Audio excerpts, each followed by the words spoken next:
Great news for anybody considering buying a home. This week, mortgage rates fell to the lowest levels we've seen in the past 4 months. And based upon all of the recent economic data that's come out, those mortgage rates are expected to continue falling through the end of the year. So, with that in mind, are you better off buying a home now, or should you wait until rates fall further? And likewise, if you've got a home to sell, should you wait or should you go ahead and put that home on the market now? So stick around because those are the questions I'm going to answer in this video.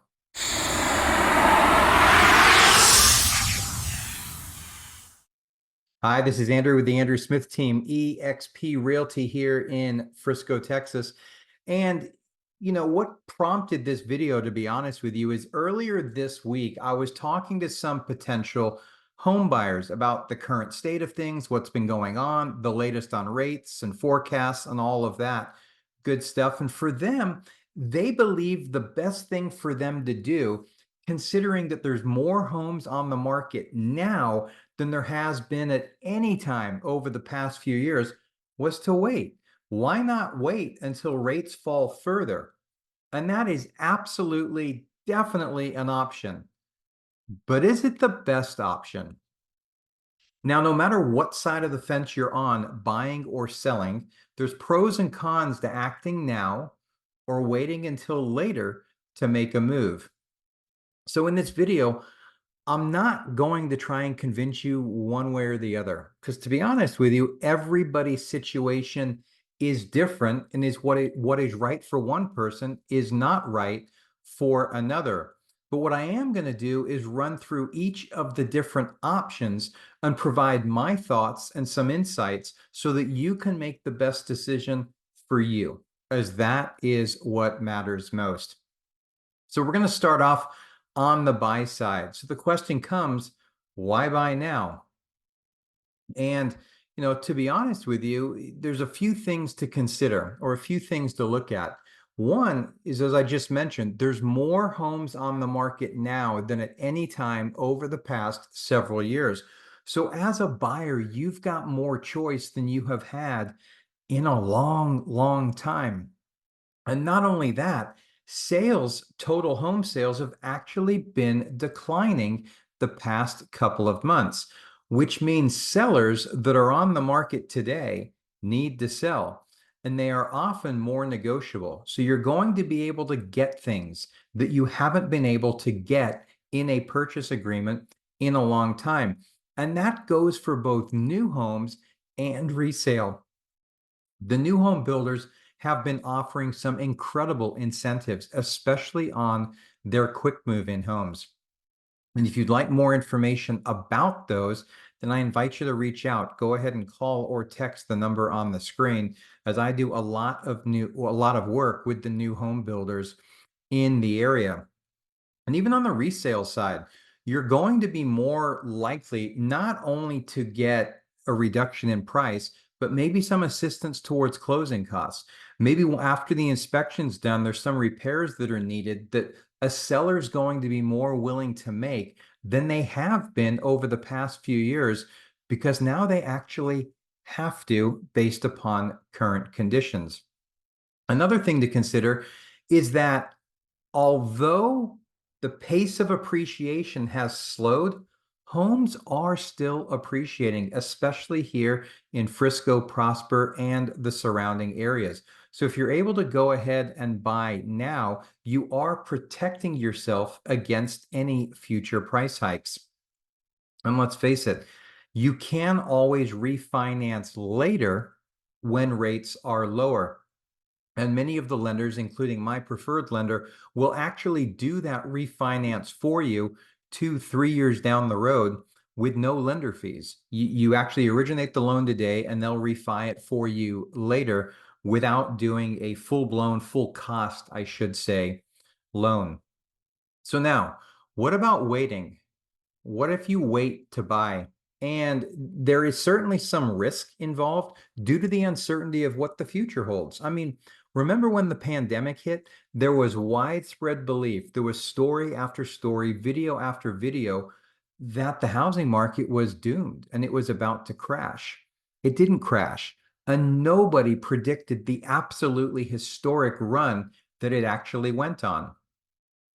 When we look at those mortgage rates, let's not forget that mortgage rates, they've been talking about mortgage rates falling for a long time now.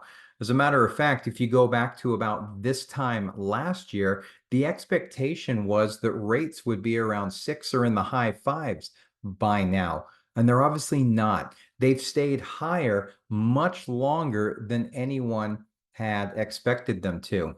Now, if we assume that rates do fall, while it's true that there's more homes on the market today, the pace of new listings, the pace of new properties coming on the market is starting or is about to fall. The level is turning, and it looks as though it may start to dip.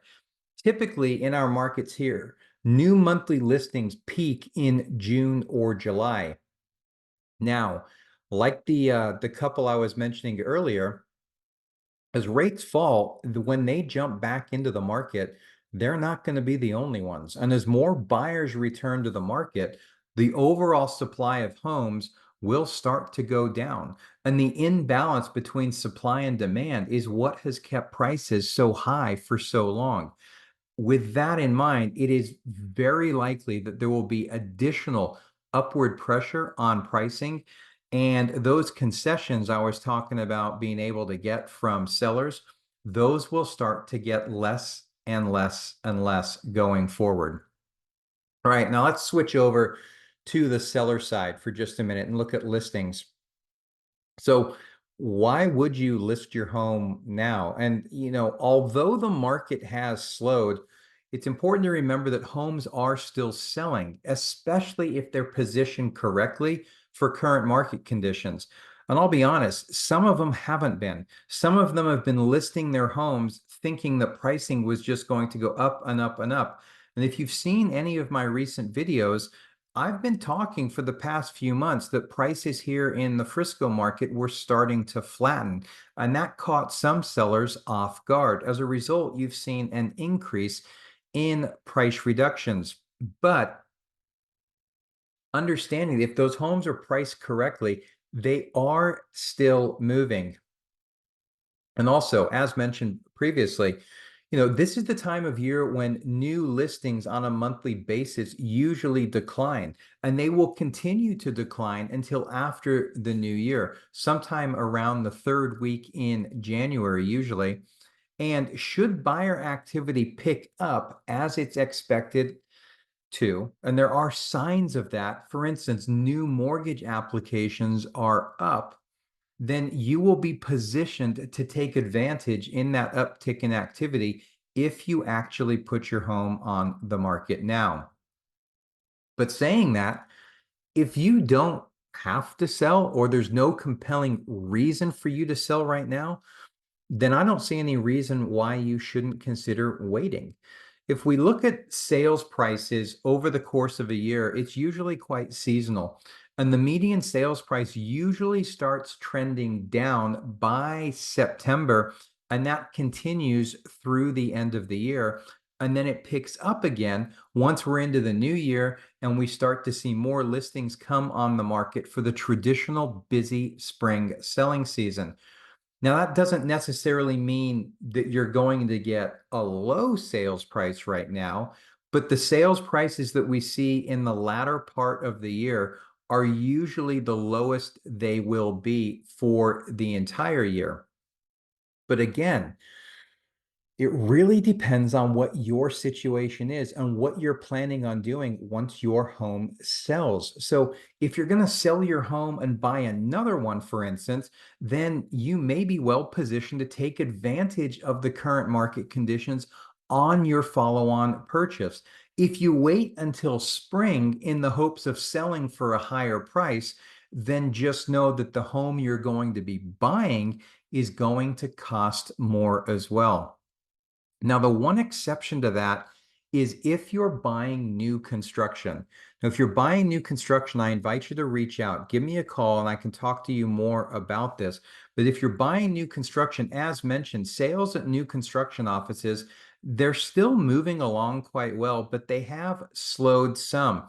Not all builders, but some are offering additional incentives right now. So it could be possible that you could go under contract on a new home, lock in that price, get some of the best terms and conditions that you can. You're not going to have to lock your mortgage rate if you're financing that property until within about 30 days of the house closing. And we can wait a few months in order to list your home for sale and maximize the sales price on that house. So in closing, as you can see, it really does depend on your situation, and everybody's situation is unique.